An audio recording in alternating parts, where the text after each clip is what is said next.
A ver, los de atrás que tienen buena vista. ¿Qué es lo que dice la primera pregunta? David, léemela, está cerquita. Mujer de 65 años en hospital con neumonía severa. Estaba bien hasta el último pase de enfermería al mediodía.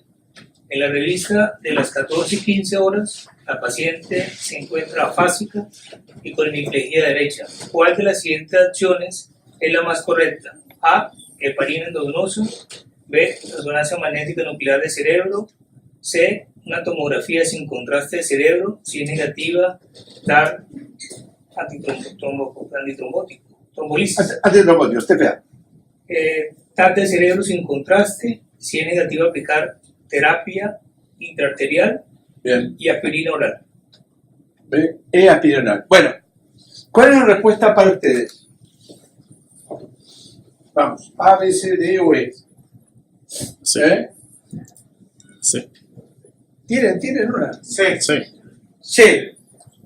TAC sin contraste al cerebro, si es negativa, dar TPA. Bien. ¿Alguien tira otra letra? Vamos, chicos, vamos, un poquito más. No quiero ser guaraco que mujeres, dale.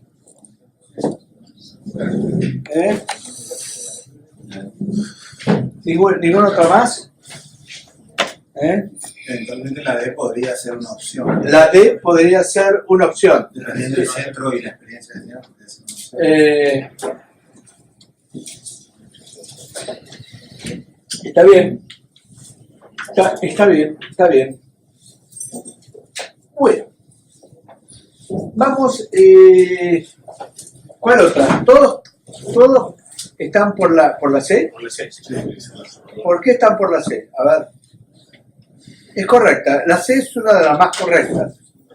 O sea, la C, o sea, la tomografía de sin contraste es digamos que hoy en día es la prueba más rápida para tener el paciente que se sospecha que tiene una C más rápida y que descarta las contraindicaciones para colocar RTPA, que sería el tratamiento de la CB, que serían tener un hematoma o tener hemorragia o tener un gran tumor o un gran ACV que contraindicara eso. Y que contraindicara la trombolisis. Y bueno, y que la trombolisis con RTPA es la terapia de elección en los pacientes que tienen menos de 3 horas y se sospecha un ACV de estas características. O sea que si no tienen otras contraindicaciones, que bueno, no lo dice en el caso clínico. ¿Y qué otras contraindicaciones que no se ven en la tomografía ustedes pueden sospechar? Bueno, este paciente podría tener, por ejemplo, estar anticoagulado y si es una contraindicación relativa, o que haya tenido un trauma mayor o cirugía mayor en los últimos 3 meses, o que haya tenido un infarto en los últimos 3 meses, tiene 65 años, o que en el curso de la neumonía también hubiera tenido lesión miocárdica, también estaría contraindicado. Bueno, eso, principalmente esa. Bien, ¿cuánto les parece a ustedes, cuánto tiempo este paciente tiene de stroke?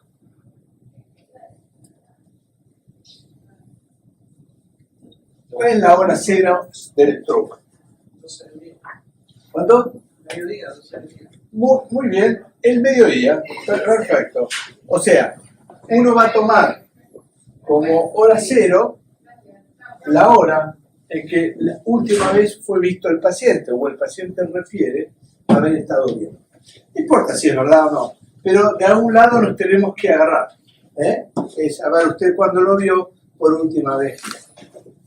La respuesta, como volvemos a la anterior, es obviamente la número C. Y otra pregunta que vamos a aprovechar a hacer acá. ¿Y cuáles son los... si no tengo TPA, alteplase, ¿qué otro... ¿puedo usar otro fibrogenético? Por ejemplo, yo tengo streptokinasa, que uso en neumonía coronaria. ¿Puedo usarlo o no? No sé. ¿Quién la usa? ¿Quién agarra el frasquito y salvándole el cerebro al paciente le pasa streptokinasa? ¿Alguien le pasa streptokinasa? No. Está contraindicado la streptokinasa o cualquier otro derivado parecido. Bien. Aspirina oral.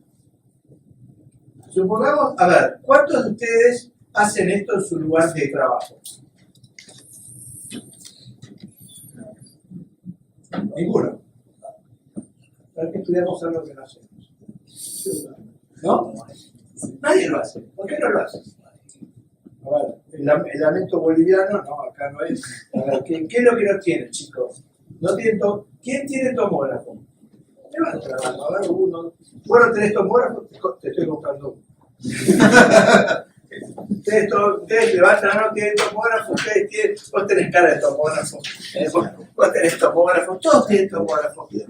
¿Y qué hace falta? La gana. Las ganas. A veces ¿Se dan cuenta? O sea, ustedes creen realmente, ¿no? Les hablo con el corazón. ¿Ustedes creen que si le pasa política a un paciente, mejoran en algo la sobrevida, la calidad de vida? ¿Ustedes piensan? ¿Ustedes creen en todo esto que estamos diciendo? No sé, pregunto yo. ¿Ustedes creen? ¿No creen? ¿Entiendes? Yo también. Me hago, ¿por qué no lo hago? La verdad que estoy la respuesta es no lo sé. La siguiente. La siguiente. Todo lo que vamos a hablar está dentro de la guía de Stroke y la guía de la American Heart. La siguiente. Recepción. Vamos a un hotel, ¿no? Y lo primero que hacemos, parar ahí. Es parar, ahí está, la recepción. ¿Qué tipo de recepción hacen ustedes? ¿La de la izquierda o la de la derecha?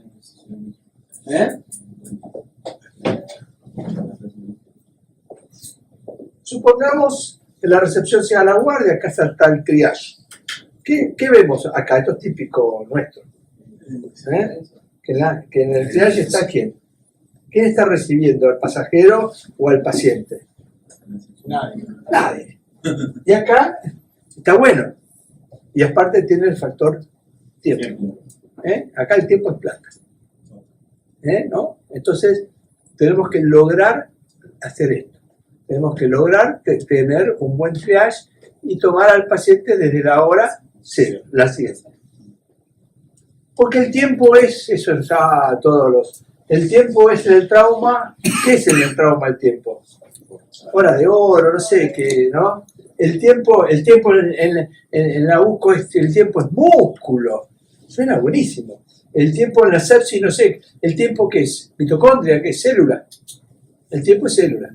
¿Y el tiempo en el stroke, qué es? ¿Qué es el tiempo en el stroke? Células. La próxima. Vamos a ver, cada día la acomodé mal la diapo. El tiempo. Fíjense que el tiempo es tirano acá. Puerta, médico, menor de 10 minutos. Yo tengo el síntoma, en menos de 10 minutos yo tengo que estar al lado de un paciente. Perdón, de un médico. Puerta al team de stroke, ¿no? 15 minutos. Puerta al inicio de la tomografía, a los 25 minutos, ¿no es cierto? Interpretación de la tomografía por un experto, menos de 45 minutos.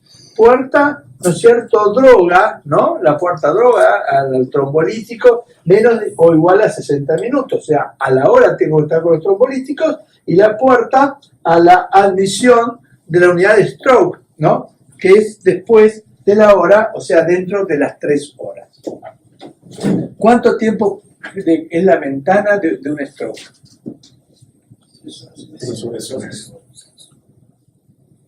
De 3 horas a 4 horas y media. A medida. Cuanto antes, pasame la próxima. Cuanto antes el tiempo es cerebro, ¿no? Como aquí muy bien lo muestra este gráfico. Esto en las verticales acá es el odds ratio de un favorable outcome, de una evolución favorable. Cuanto menos tiempo, disculpe, me mata esa luz. Cuanto menos tiempo vamos a tener dentro de 60 minutos un outcome mucho más favorable. A medida que va pasando el tiempo, va bajando, ¿no es cierto?, el odds ratio de una outcome favorable. Esto es muy interesante, uno dice, cuando le hago caso a una contraindicación y cuando no. Si ustedes analizan las contraindicaciones de los fibrinolíticos, directamente no le dan a nadie, porque todo el mundo siempre tiene algo. Pero si uno analiza que la contraindicación radica en un equilibrio entre el riesgo que le voy a dar y el beneficio, cuanto antes yo le dé el fibrinolítico, más beneficio va a tener, y cuanto más tarde le doy el fibrinolítico, menos beneficio, estoy más cerca del riesgo. O sea, si yo tengo un paciente de 80 años que tiene una imagen en la TAC de cerebro que yo creo que tiene una hipodensidad, ¿no?, frontal, que puede ser compatible a un stroke isquémico de hace unos cuantos meses de evolución, yo le hago a ese paciente, si estoy dentro de la primera hora, los fibrinolíticos. Sí,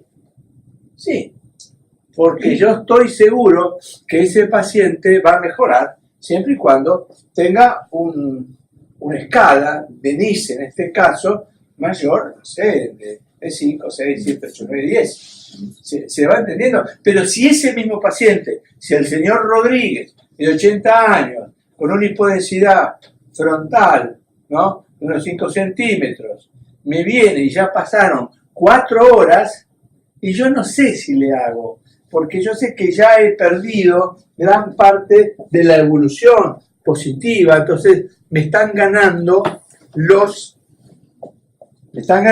efectos adversos de la droga. ¿Se entiende o no? Eso es muy importante para que nosotros tengamos un juicio de valor a la hora de decidir a quién le hago fibrinolíticos o no. Esto es lo más importante de la charla, generar un criterio. La siguiente. Perdón, volver para atrás. Me gustó esta, que por cada minuto que se pierden 1.9 millones de neuronas. Fíjense la magnitud. La siguiente.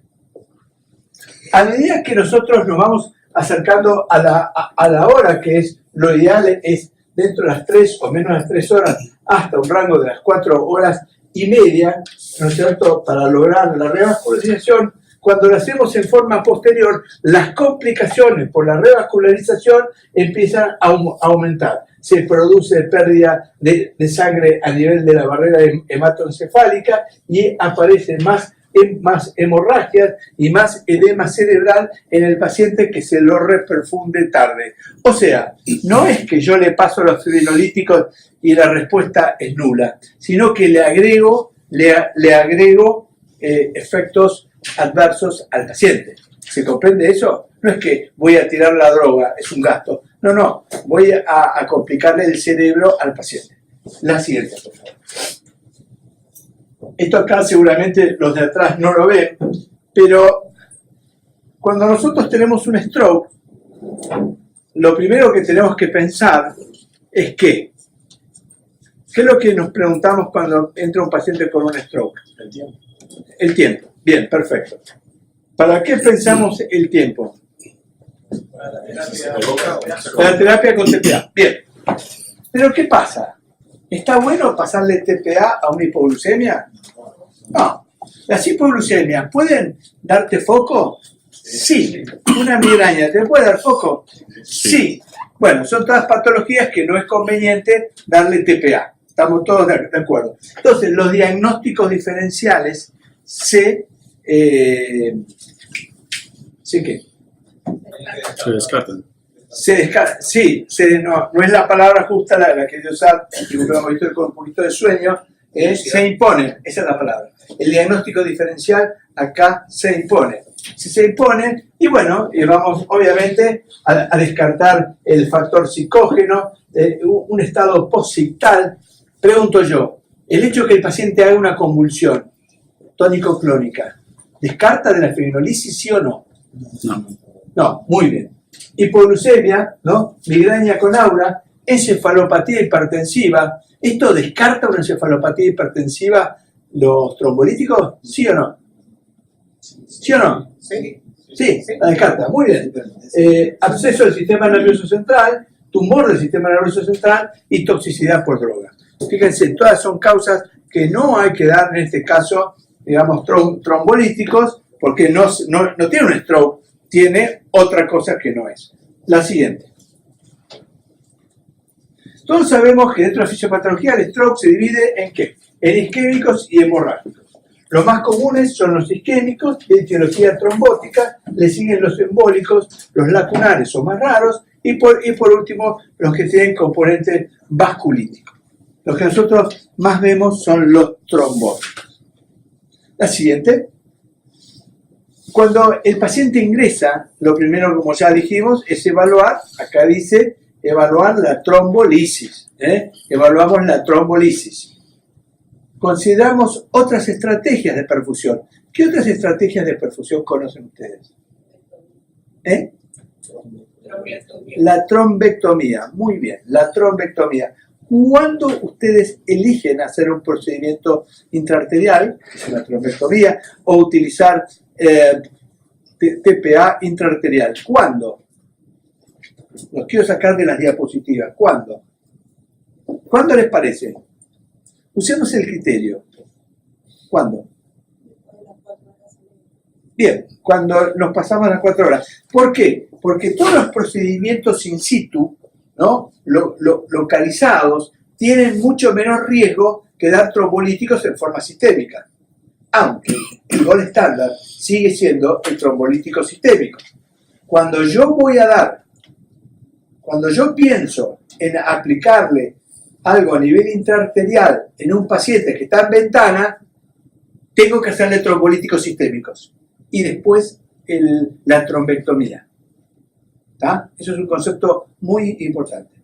Pero si yo tengo miedo de hacerle trombolíticos sistémicos porque estoy lejos de la ventana, estoy a 6 horas, no sé si recibió o no el Dabigatran, ¿entiende? Que algunos me dicen que sí, otros me dicen que no, pero el paciente cada vez está evolucionando más en su NIS, y bueno, yo le tiro una trombolisis, una trombectomía intraarterial, sin hacerle trombolíticos sistémicos. Conocer la etiología para prevenir la extensión. Hoy hablamos en la revista de Sala que nosotros tenemos un caballito de batalla que es stroke, le hacemos la tomografía, está fantástico, le hacemos el ecocardio, el electrocardiograma y el ecodoppler de vaso de cuello. ¿No? ¿Están todos de acuerdo?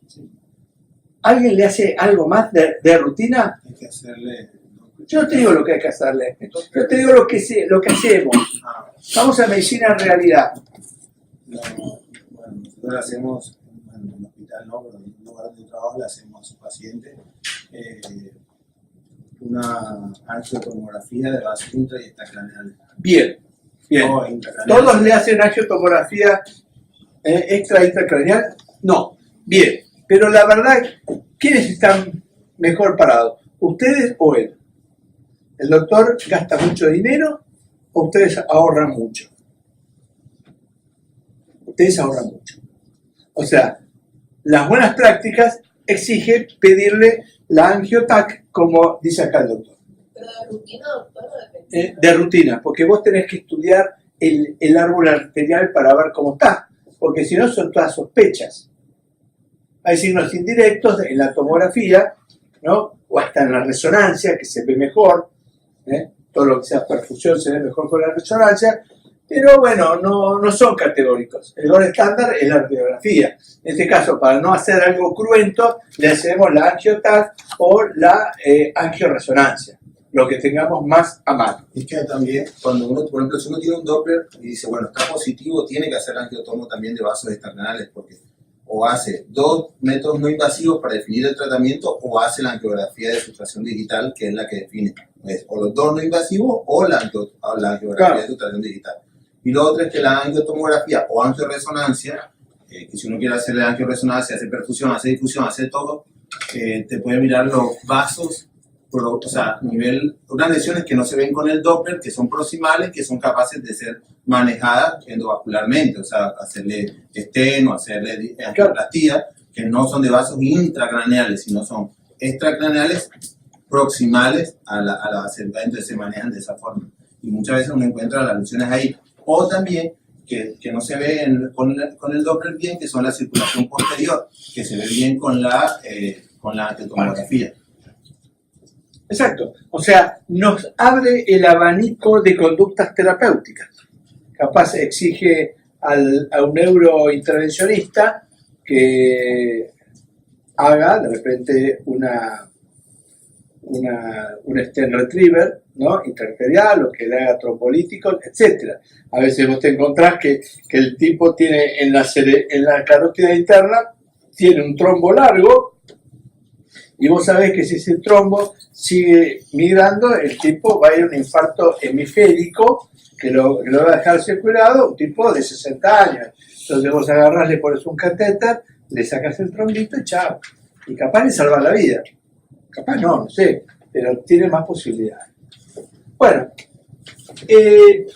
hay que vigilar el edema, especialmente el cerebeloso, ¿no? Y prevenir las complicaciones.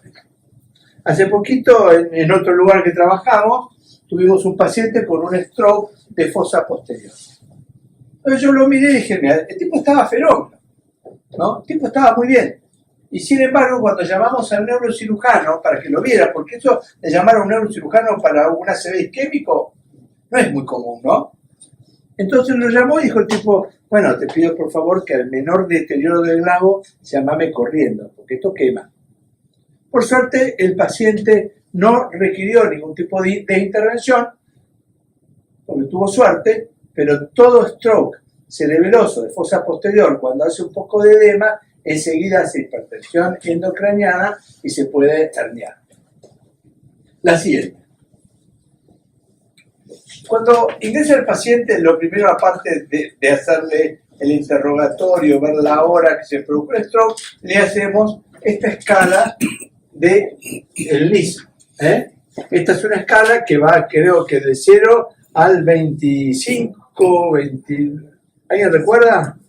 No me acuerdo si 0 al 25 o 0 al 30, pero 25 está tronado el paciente. Es un stroke muy severo. 0 somos nosotros, ni 0 somos nosotros. ¿De cuándo vamos a pensar en trombolíticos? En las 3 horas, y cuando tiene un NIS de cuánto. ¿De cuánto? De 0 a 28. No. ¿De cuánto? De 9 a... Entre 5 y 20. Muy bien, entre 5 y 20. Entre 5 y 20. Estas son las cosas que nosotros tenemos que saber así. ¡Pac! Decirle, llamar no llamar a nadie. Si llaman a ustedes, che, de 0 a 20 está a 3 horas, le podemos hacer trombolítico, metele con la tomo y le mando la tomo, por si acaso, al neurocirujano, por el WhatsApp. Y listo, y que me la mande. ¿Está todo ok? Listo, vamos a los trombolíticos. ¿Cuál es la dosis de los trombolíticos? 0,9. Máximo de 90. Muy bien. Eso es lo que hay que saber. La siguiente. El objetivo de, como acá ya lo dijimos, vamos a ir rápido, es descartar con la TAC el ACV hemorrágico del isquémico, ver la extensión, ver si hay edema, si hay hidrocefalia, ¿no? Y el objetivo es determinar la causa. Muchas veces, para determinar la causa, no nos queda otra cosa que hacer una angiotac. La siguiente. Después, vemos que el stroke, a mí, discúlpenme, yo les hablo de medicina realidad, que lo que yo vi es muy crudo. El señor, por lo general, el señor con stroke es un señor mayor, por lo general. Hay gente joven.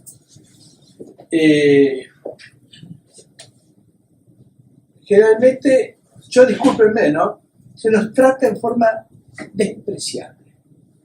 Che, ahí tenemos el caño de la ACV. Y lo tiran atrás en la guardia. Y nadie le da ni 5 de pelota.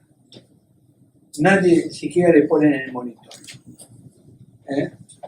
Cuando es un paciente que debería entrar a una unidad de stroke. ¿Por qué? Porque como lo dice acá, el 25% de estos pacientes que parecen viejitos, aburridos, que no dicen nada, que están babeándose en la boca, tienen complicaciones. Y nosotros tenemos la obligación, dentro de las complicaciones, de monitorear para que en busca de qué. ¿Para qué le pongo un monitor yo? Deterioro hemodinámico y neurológico. Porque la arritmia más frecuente que va a presentar este paciente es la fibrilación auricular, que ya nos tiene que empezar a hacer pensar. Escuchen lo que le digo, nos tiene que hacer pensar, nada más. Después tenemos que hacer muy bien todo el monitoreo hemodinámico que vamos a ir viendo. Cuando el paciente, creo yo, entra a una secuela, a un Glasgow muy malo, por debajo de 8, seguramente tenga que pasar a una unidad de cuidados intensivos para que lo ventilen, etcétera, etcétera. Pero en la unidad de stroke es donde la gente está preparada para manejar los fibrinolíticos, está el neuroradiólogo con los catéteres para hacer las trombolisis intraarteriales si fuera necesario. Entonces, tanto la unidad de stroke como la unidad de cuidados neurocríticos es algo necesario. La siguiente. Bueno, que tienen las unidades de stroke tienen un impacto beneficioso para el uso de los trombolíticos. La siguiente. Pues esto es una larga, ¿no? En inglés, para colmo, se ve muy chiquito, de todo lo que tenemos que pedirle al paciente cuando ingresa. Una rutina completa, un coagulograma, la saturación de oxígeno, ¿no? Gases en sangre. Si hay alguna duda diagnóstica, está una punción lumbar. Y la pregunta es, ¿cuándo le pongo oxígeno al paciente? ¿Siempre? ¿A veces? Nunca. Satura menor de 90%. Si satura menor de 90-92%. Hay que mantener la saturación en 94% con el oxígeno. Esa es una. La placa de tórax puede ser o no necesaria. No siempre es necesario pedirlo. Un buen estudio de coagulación es de rigor, es necesario. Bueno, y después, otra cosa fundamental, ¿saben cuál es el único test diagnóstico que se requiere antes de hacerle fibrinolíticos a un paciente? La glucosa. La glucosa. Muy bien. Qué buena pregunta, ¿no? Una vulgar, barata y despreciable glucosa. Nada más. No hay que pedirle ni TTP, ni TPA, nada. Simplemente una glucosa. La siguiente. Nadie me pregunta por qué. La simulación, la gran simuladora, descartarla. No, bueno, aparte de no comernos una hipoglucemia, que sería de muy mal gusto, sino porque la hiperglucemia se acompaña de una peor evolución del stroke. Los objetivos de la internación en la unidad de stroke son monitorear los cambios en la condición clínica, observar y evitar complicaciones hemorrágicas post-TPA, prevenir complicaciones subagudas, iniciar terapéuticas prolongadas y la rehabilitación neurológica precoz. Y acá es donde nosotros quizás tenemos que trabajar mucho. Iniciar terapéuticas prolongadas y prevenir las complicaciones. Porque hasta acá todo va muy bien. Ustedes internan al paciente, llaman al neurólogo, llaman al neurocirujano, llaman al neuroradiólogo. Ellos realmente terminan haciendo el trabajo por ustedes. Lo único que falta es que llamen al de coronaria, ¿no? Para que le pasen los trombolíticos. Pero después todos se van y les deja al paciente. Y eso es un poco de lo que se va a tratar esta charla de hoy. La siguiente. ¿Cuáles son los cuidados generales en el stroke? Vamos a verlo en la siguiente diapositiva. Luego vamos a ver qué pasa con stroke, anticoagulación y antiplaquetarios. Que chicos, todos tienen una confusión terrible con esto. El manejo de la presión arterial, todos dudan. La hiperglucemia, no, esto más o menos todos la tienen segura. La hipertermia, todos están tratando de enfriar al paciente. El edema cerebral, todos hacen un montón de conductas que están contraindicadas. Y la cirugía y la hemicarectomía, todo el mundo duda si pedirla o no. La siguiente. La siguiente. Y vamos a una pregunta. Basados en la guía de American Heart y de Stroke del 2013, en un paciente con stroke trombótico de 61 años de edad, con hipertensión y diabetes, ¿Cuál es la conducta inmediata más razonable? Paciente hipertenso y con diabetes, 61 años. Estatinas únicamente si sufre dislipidemia, ajustar la presión arterial por debajo o igual a 160, anticoagulación urgente, control urgente de la glucemia por debajo de 250 y aspirina dentro de las 48 horas de comenzar el stroke. Pum, pum, pum, pum, como hacen en la clase interactiva. ¿Cuál les parece que es la respuesta? La B. La D. La D de dedo. La D de dedo. Control urgente de la glucemia. Menor de 250. Está bien, si se toma. Bien. Basados en las guías. En un paciente con stroke, con hipertensión y diabetes, ¿cuál es la conducta inmediata más razonable? Es la E. ¿Ustedes saben cuándo hay que dar la aspirina? ¿Cuántas trombolisis has hecho este año? Decime. Yo hice 4. ¿Vos cuántas? Vos hiciste 2 o 3. ¿Y cuántos stroke viste? Más o menos. 15. Quiere decir que hubo 12 que no le diste aspirina. No, pero le digo, o sea, se dice aspirina enseguida, a ver qué se llama. Está bien, es cierto, lo que vos decís, la aspirina se da a las 24 horas después de la trombolisis.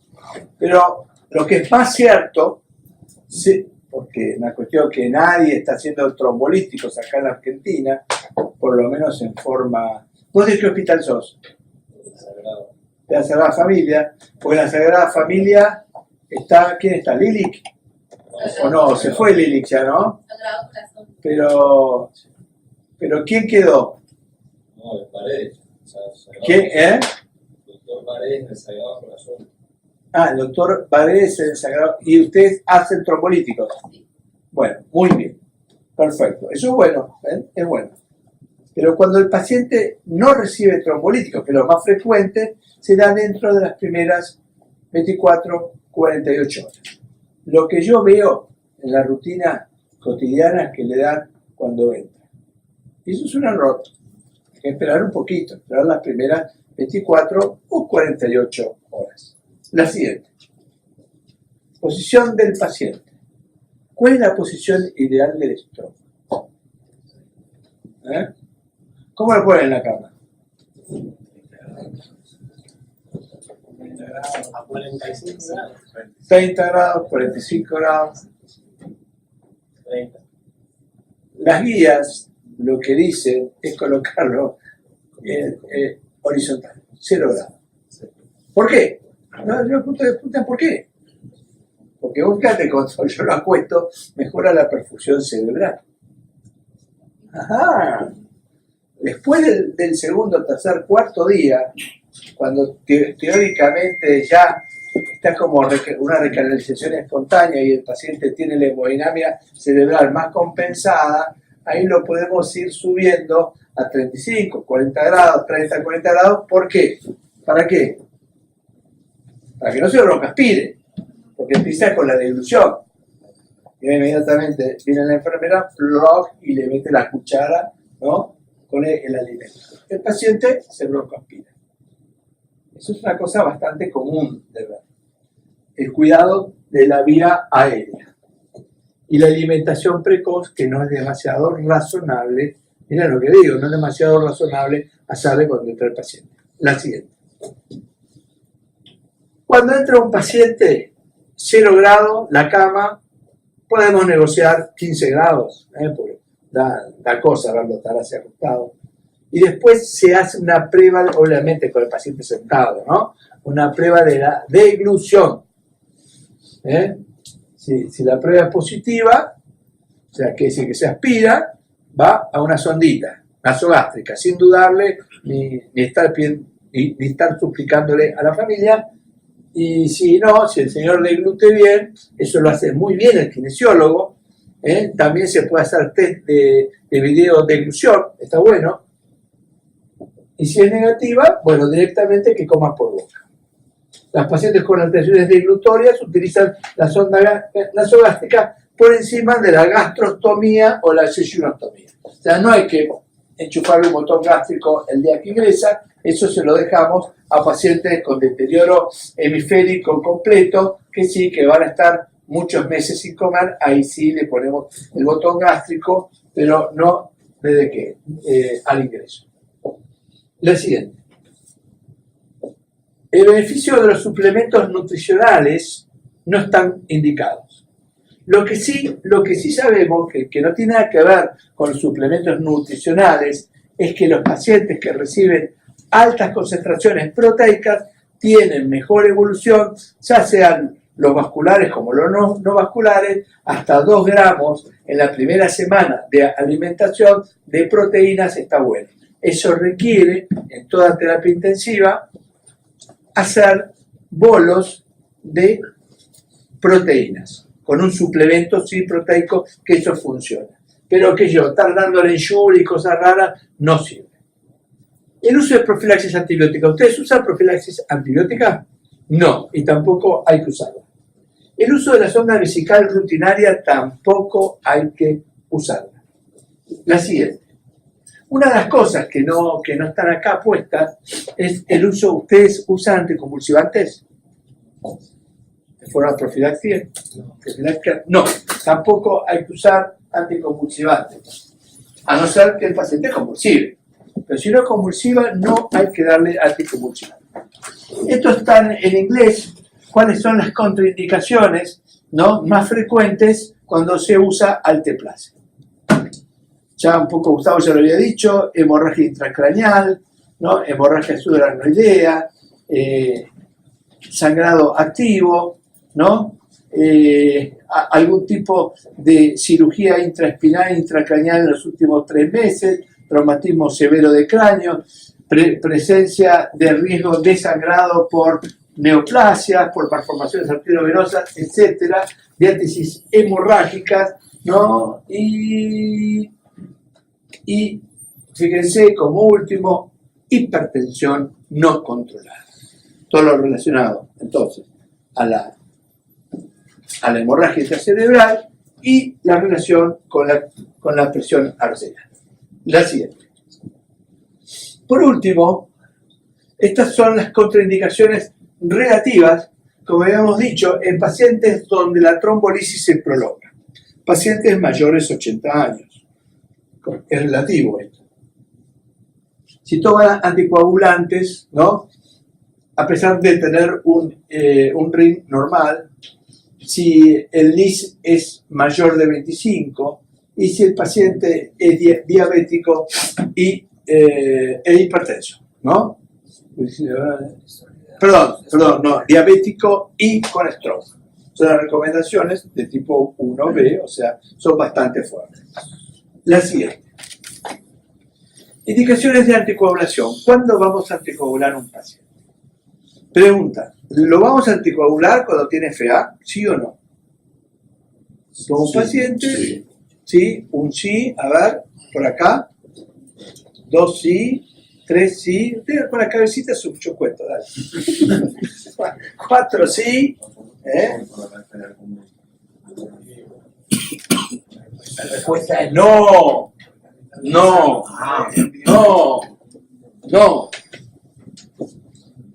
Las indicaciones. Después me preguntan por qué. Las indicaciones de anticoagulación aguda en el stroke son trombosis venosa cerebral del seno cavernoso. Si sangra, aunque tenga hemorragia, tiene indicación de anticoagulación. Una trombosis venosa. 2. Estados hipercoagulables. Que esa indicación la va a hacer el hematólogo seguramente, no ustedes. Y la disección extracraneal carotidia y vertebral se ve mucho en gente joven, es el que da el latigazo o que está jugando al fútbol y que entra con un stroke. Ojo, que si a ese bolo anticoagular le salvas el cerebro a un tipo de 30 40 años. Entonces, trombosis venosa cerebral, estados hipercoagulables y disección carotidia son las indicaciones de anticoagulación. Pero fíjense, acá esto no es un stroke común y corriente. En el stroke está contraindicado la anticoagulación. La siguiente. ¿Ven? Esto, a ver, pasame la cosa. Esta yo me he olvidado. Acá hay una foto. Vení. No pasa. No pasa, bueno, no importa. Esa fotito que vieron rápido. Pónganle en internet. Ahí está, ¿ves? Esto es el seno cavernoso. El seno venoso, que se hace un infarto, como un infarto hemorrágico. Acá hay que anticoagular. Pero para tener el valor de anticoagular hay que saber. La siguiente. La utilidad de la anticoagulación urgente en la estenosis carotidia. Por eso el tema del angiotac, está bueno tenerlo. En la estenosis carotidia está establecido que puede llegar a ser útil. Puede llegar a ser útil. La siguiente. De clase 3. Clase 3 está contraindicado. Anticoagulación de urgencia para prevenir recurrencias o mejorar la evolución del stroke. Por ejemplo, paciente que entra con un deterioro, con una apariencia braquial. A la hora lo vamos a ver, ya está fascio brachiocrural y con un poco de fasciasis. Che, mirá, está con un stroke progresivo. Vamos a hacerle algo, lo vamos a anticoagular. No, eso no se hace porque lo único que ha demostrado es que el paciente se ponga peor. Entonces, recurrencia a mejorar la evolución del stroke, isquémico agudo, no está recomendado. La anticoagulación de urgencia para tratar condiciones, miren, acá está el secreto, condiciones no cerebrales, no está recomendado. ¿Cuáles son las condiciones no cerebrales? La fibrilación auricular, la condición no cerebral.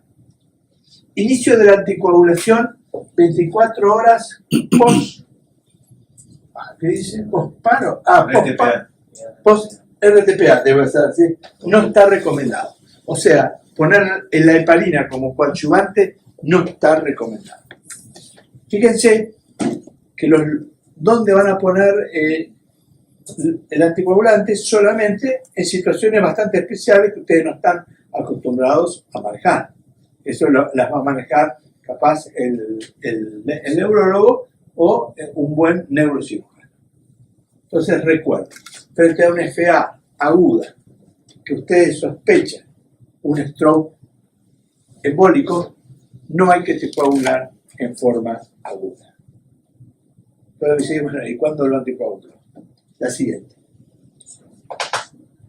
Contraindicaciones de ACO, anticoagulación. Embolia séptica, excepto en válvula mecánica. La embolia séptica no se anticoagula. Piensen en las endocarditis. Infartos extensos.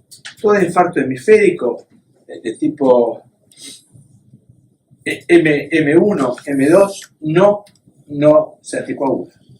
Transformación hemorrágica en imágenes iniciales. Ojo, no anticoagular. Presión arterial extrema e incontrolable, la que es hipertensiva, desde el stroke tampoco anticoagular. La siguiente. La siguiente. Vamos a ver luego la del stroke.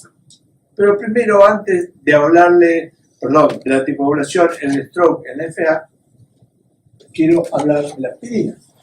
La aspirina se debe dar en dosis de 3,25 miligramos dentro de las 24 a 48 horas. Esto es lo que está recomendado. Hay estudios que avalan el uso de la aspirina más dipiridiamol, de acción prolongada. O sea, aspirina más dipiridiamol es de buena costumbre. ¿Qué pasa con el clopidogrel? Clopidogrel no está aprobado. No hay ni un sí ni un no.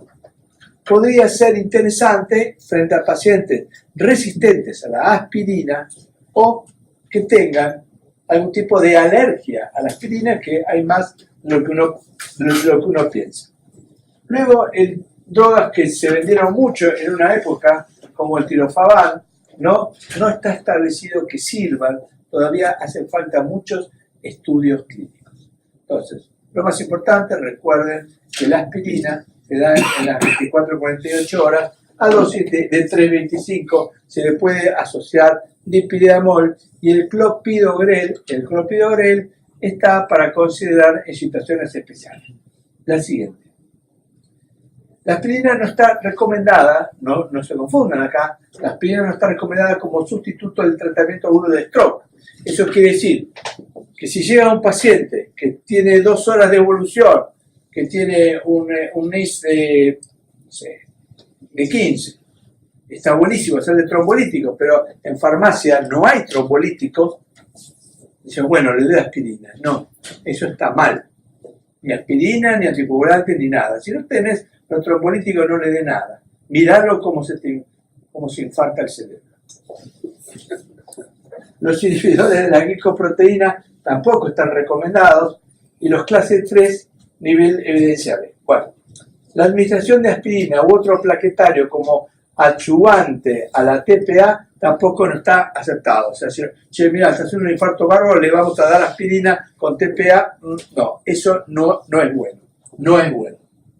Dentro de la clase 3 es nivel de evidencia C. Es bastante bueno. Con clase 3, aunque sea C, ¿no? Ustedes conocen, ¿no? Todo el tema del grade. Eso es muy aburrido, pero conviene que lo vayan leyendo porque se van a encontrar siempre. La siguiente. Y acá tenemos la diapositiva perdida. Antitrombóticos de fibrilación auricular en el stroke isquémico. Indicación de anticoagulación en el stroke recién a partir de los 14 días. O sea, si ustedes no saben cuándo anticoagular un FA, por si acaso el número mágico es 14 días. Lo que hacen los que saben es, le van pidiendo tomografía cada 3 o 4 días al paciente y cuando ven que el stroke ya se mantiene estabilizado y no hay transformación hemorrágica, se pueden tirar a anticoagularlo un poquito más precoz. O al contrario, de buena práctica, decir, che, mira, este hizo transformación hemorrágica. No me lo anticoagules al día 14, anticoagulámelo al día 21 o al día 30. ¿Está? Porque, señores, hay una cosa que el riesgo, palabra fundamental en medicina que conocemos poco, el riesgo de desarrollar una embolia por un FA en forma diaria es bajo, creo que no me equivoco, 0.04%. Entonces, si yo pongo en una mano, ¿cuál es el riesgo de una anticoagulación a full en un cerebro agudo isquémico? No sé, 2-3%, le haces el chat, ¿no? Y te va a dar 2, 3, 4%. ¿Y cuál es en los días estos que voy a tener que no esté anticoagulado? Vas a ver que me da un 0,4. Se comprende, lo multiplico por 10 y me da 0,4%. O sea, que tiene 10 veces más posibilidades de desarrollar un evento hemorrágico que un isquémico. ¿No? ¿Qué hizo eso? Esa es toda la magia. Entonces no hay que tirarse a la pileta. Si uno no es bueno en las matemáticas, puede usar este número de 14 días. Alto riesgo de sangrado mayor de 14 días. O sea, cuando el riesgo de sangrado es mayor por transformación hemorrágica, por ser un infarto hemisférico, ojo, más de 14 días. La siguiente. Esta diapositiva es muy interesante. Lo que tiene de interesante esta charla que yo les voy metiendo unos tips que no están en todas las guías. Porque algunos artículos son 2014, 2015, que no llegaron a publicarse con la guía. Y la Pixaban, todos conocen la Pixaban, el Dabigatran es superior a la warfarina. Esto está recontra confirmado. Para prevenir el accidente cerebrovascular isquémico y las embolias sistémicas. Mientras el paciente no tenga una válvula mecánica, le pueden dar Apixaban, o le pueden dar Dabigatran, le pueden dar algún otro que me estoy, el Rivaroxaban, que fenómeno, que anda muy, muy bien. Bien. Todos son superiores a la warfarina, con menor frecuencia de sangrado cerebral. No solamente protegen más, sino producen menos sangrado cerebral. Están todos asociados a una menor mortalidad, excepto el rivaroxaban. Pobrecito cayó de gracia. El rivaroxaban se le está metiendo mucha presión del laboratorio, creo que es de Roche. Todos están asociados a sangrado digestivo. Sí, si no me sangra por la cabeza, por algún lado me va a sangrar, me sangra por el tubo digestivo, a excepción del apixaban. Siendo práctico, el apixaban, que es la molécula de Pfizer, es de lo mejorcito que hay. ¿Y por qué les digo esto? Porque el apixaban tampoco requiere del metabolismo renal que requiere el dabigatran, sobre todo el rivaroxaban. Se elimina solamente por riñón en un 20-25%. O sea, si el paciente es geronte, tiene un poquito de insuficiencia renal, no importa, no transforma la dosis que deba recibir el paciente. Siempre hay algo negativo. ¿Qué es lo negativo? Lo negativo está que hay que darlo 2 veces por día. Y lo positivo es lo positivo del rivaroxaban, que se da 1 vez por día. Eso está bueno. Eso está muy bueno. Yo cada día en los lugares que trabajo estoy usando más rivaroxaban, yo uso más apixaban para la tromboprofilaxis. Cuando vos haces el análisis de costos, te da favor a nivel internación del apixaban contra la enoxaparina. Si quieren quedar bien y hacerle ahorrar plata y tirarle un comprimido así al paciente sin estar pichándolo, van a estar todos agradecidos. La siguiente. Gran tema, presión arterial. La siguiente. La presión arterial se ve aumentada en el 80% de los strokes. Todo stroke que llega a la consulta tiene hipertensión arterial y la pregunta que se hace al médico, ¿se la bajo o no se la bajo? Se produce una reducción espontánea, ténganlo en cuenta, entre el 4º y 10º día, la presión arterial tiende a bajar. ¿Cómo se comporta la presión arterial? La presión arterial tiene una forma en U. ¿Qué quiere decir? Que hay mucha mortalidad y morbilidad cuando está muy baja, produce hipoperfusión. Cuando es menor de 60 de media, chicos, hay que meterle noradrenalina. Y cuando está por encima de ciertos rangos de valores que ya vamos a ver, produce edema cerebral y mayor riesgo de sangrado, sobre todo si vamos a usar alteplase. La siguiente. Con respecto al control de la presión arterial, tenemos que dividirlo en 2 escenarios. El escenario es que el paciente no es candidato a recibir RTPA, alteplase.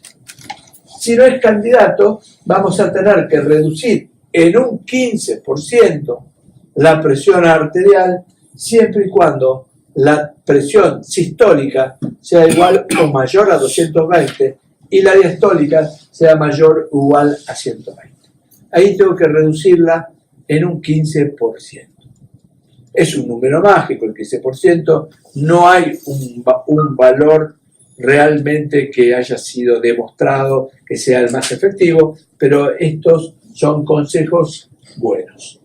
La siguiente, vamos a ver, cuando el paciente sí es candidato, ojo, al trombolítico, yo le quiero dar trombolítico, ojo con la presión.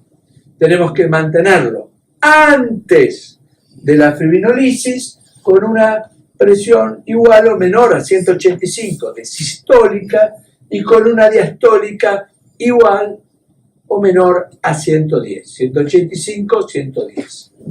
Una vez que lo mantenemos en ese rango, directamente pasamos a los fibrinolíticos y después de los fibrinolíticos tenemos que mantenerlo por debajo de 180, 110, o sea, 180, 105, creo que dicen las guías. Sí. 180, 105. Lo puse acá, 110. ¿Está?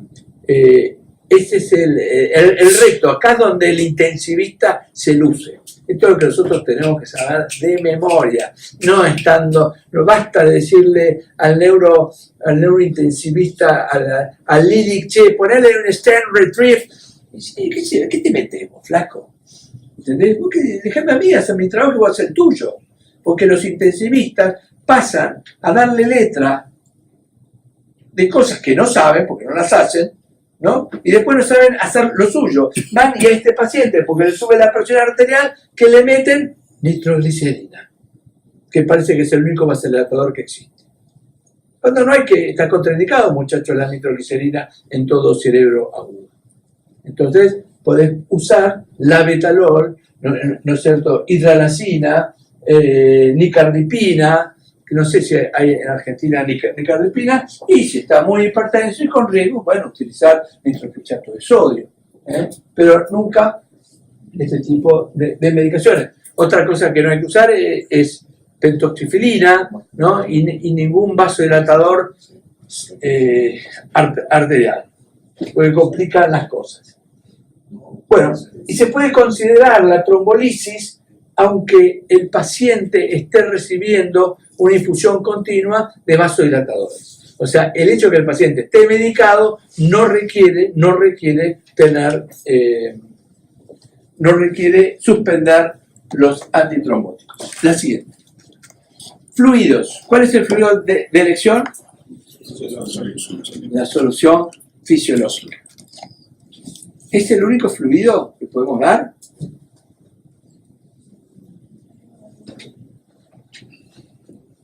Lo digo acá. La hemodilución, que estuvo un poquito en boga, los neurointensivistas les gustaba hemodiluir todo, está contraindicada. Lo único que está diciendo rum y que viene es utilizar altas dosis de albúmina al 25%, que podría, junto con la RTPA, producir efectos beneficiosos. Pero todavía está en investigación, pero parece ser que quiere funcionar. La siguiente. Fundamental tratar la hipoglucemia quema el cerebro, y la hiperglucemia, mantenerlo entre 140 y 180. Lo mantenemos como acá el doctor Criado dijo, con insulina cristalina. Ya está, ya lo vemos. Lo vemos de nuevo. Paciente que no recibe RTPA, alteplase, descender en un 15%. Lo que van a leer después de 2 tomas, ¿no?, consecutivas de 15 minutos, si la presión está en 220 o mayor de 220 sistólica y de diastólica 120, ¿no?, se debe bajar en un 15% la presión. En el caso que el paciente vaya a trombolítico, pasa directamente, qué raro, directamente mantenés la presión de ingreso de 180 a 110, ¿no? Y después de los trombolíticos, menor a 180 y 105. Bueno, pero una cosa importante es no permitir la hipertermia. La hipertermia es nociva para el cerebro. Se ha visto, pasame la próxima, ahí está, pasame la próxima. Esto es un paciente que se le obstruye el vaso, se le produce un infarto cerebral. No, son ratones, no son pacientes. Este es control normotérmico. Fíjate que hay una destrucción del 30% del cerebro, y acá, ¿no es cierto?, haciendo el mismo procedimiento, hay una isquemia, una necrosis del 60% del cerebro, porque este cerebro tenía fiebre. Por lo tanto, hay que bajar la temperatura a los pacientes. La siguiente, bien. Los corticoides. Los corticoides, al igual que la heparina, no hay que usar corticoides. El edema cerebral citotóxico no se trata con corticoides. Y no está recomendado en este caso. ¿Está? No corticoides. Todavía se ven algunos viejos médicos que usan corticoides. La siguiente. No existen drogas neuroprotectoras, no hay ninguna droga neuroprotectora. Lo único que podemos hablar es el tema de la albúmina y punto. La siguiente. y el edema cerebral maligno. El edema cerebral maligno, acá ven las diapositivas. ¿Qué hacemos con el edema cerebral maligno? Preguntan, ¿cuándo aparece el edema cerebral maligno? El edema cerebral. ¿En qué momento? ¿Cuándo yo voy a esperar el pico del edema? Esto es como el huracán, ¿viste? Que en ese momento pasó la cola, ahora viene el ojo y nos volamos todos, como el terremoto. 72 horas. Muy bien, entre los primeros 4 días a las 72 horas, en el tercer día, aparece el pico del edema cerebral hasta el décimo día. La siguiente diapositiva. ¿Cuándo tengo que pensar el edema cerebral? ¿Cuándo tengo que prevenir? Cuando tengo un infarto en gente joven. Ojo. Cuando el paciente tiene náuseas y vómitos dentro de las 6 horas del evento. O sea, a las 6 horas del evento empieza con síntomas. Como náuseas y vómitos son síntomas de hipertensión, ¿no? Cuando tiene una escala de NIS mayor de 20, ¿no? En el stroke hemisférico. O cuando tiene en el hemisferio derecho un NIS de 15. Todo esto está en el Stroke 2014. Entonces, recordamos, pacientes sintomáticos en forma precoz, pacientes jóvenes y con un NIS mayor de 15, tenemos que pensar que estos pacientes tienen alto riesgo de desarrollar edema. Y después una cosa que no sé si la vamos a ver después, la ubicación donde está ese edema. Porque si ese edema es edeveloso, es un edema que es mucho más vulnerable, mucho más susceptible a desarrollar complicaciones. Por lo tanto, nuestra primera conducta, ¿cuál es? Frente a un paciente que va a desarrollar mucho edema. Llamar al neurocirujano y tenerlo stand-by. ¿Está? Que conozca al paciente, que lo vaya viendo. La siguiente. Recomendaciones para el tratamiento del edema cerebral, ¿no? O stroke grave. Primero, normocardia. O sea, no hay que usar la hiperventilación para producir hipocapnia. Ustedes saben que la hipocapnia produce alcalosis y la alcalosis produce vasoconstricción. La alcalosis es mala, chicos, es mala. No hay que tener los pacientes alcalóticos. La intubación se utiliza si el paciente tiene alteración, digamos, de la permeabilidad de la vía aérea y está hipóxico. Mantener una presión, como ya habíamos hablado, con un objetivo de presión y evitar la presión maligna. No utilizar la terapia osmótica, eso es estar dándole manitol en forma gaseosa, no es muy recomendable. Evitar las hiperglucemias mayores de 180. Mantener normotérmico al paciente. La hipotermia todavía no está demostrada que sirve. La PIC de rutina no está indicada, chicos. Simplemente siguiéndolo con el... ¿Con qué lo sigo a un paciente con stroke? ¿Con qué? ¿Con qué? ¿Con qué? ¿Con qué lo sigo? Es mucho. Parece mi hijo, dice, de 12 años. Con la clínica. ¿Con qué? ¿Con qué? No, más fácil. Vamos a ver. La clínica. La clínica. ¿Qué clínica? El Glasgow, la escala de Glasgow. No seguimos con la escala de Glasgow. Cuando vemos que se deteriora el Glasgow, bueno, ahí tenemos que proceder. La siguiente. Carectomía descompresiva. Paciente entre 18 y 60 años, infarto unilateral, arteria cerebral media. O sea, los pacientes jóvenes entre 18 y 60 años, todos ustedes, que tienen una afectación de la cerebral media, ¿no? Hay que tenerlo en cuenta para la craniotomía descompresiva. El deterioro neurológico dentro de las 48 horas.